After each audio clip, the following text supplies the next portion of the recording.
ধীরে ধীরে এসে থেমে দাঁড়ালো এক 22শে শ্রাবণের দিনে।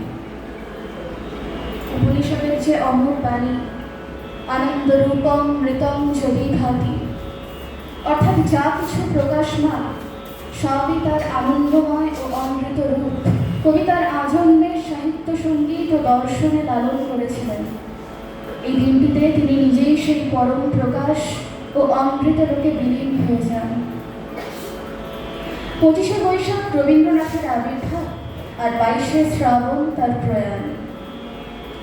আবির্ভাব আর তিরোভাব, এই দুয়ের মাঝেই সত্তার বিকাশ ও পূর্ণতা।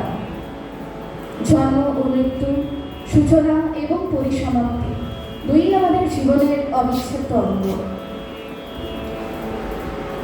মৃত্যুকে কবিতায় বলেছেন জীবনের শেষ পরিপূর্ণতা।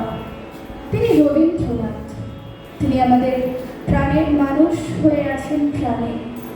তিনি আমাদের 25শে বৈশাখ, আমাদের 22শে শ্রাবণ, আমাদের সংবৎসর অষ্টগ্রহ। 85তম প্রয়াণ দিবসে আজ সেই মৃত্যুহীন প্রাণকে উদযাপন করার দিন।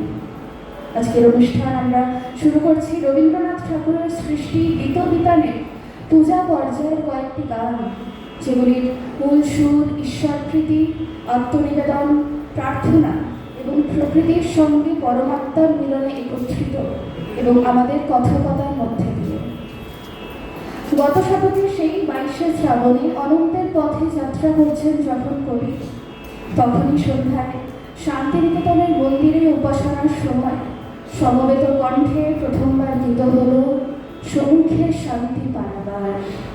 অশ্রুরুদ্ধ কণ্ঠে রবীন্দ্রসঙ্গীত বিশেষজ্ঞ শৈলজা রঞ্জন মজুমদারের সঙ্গে গানটি গাইলেন গুরুদেবের স্নেহধন্যা কণিকা বন্দ্যোপাধ্যায়, ইন্দুলেখা ঘোষ ও অমলা বসু।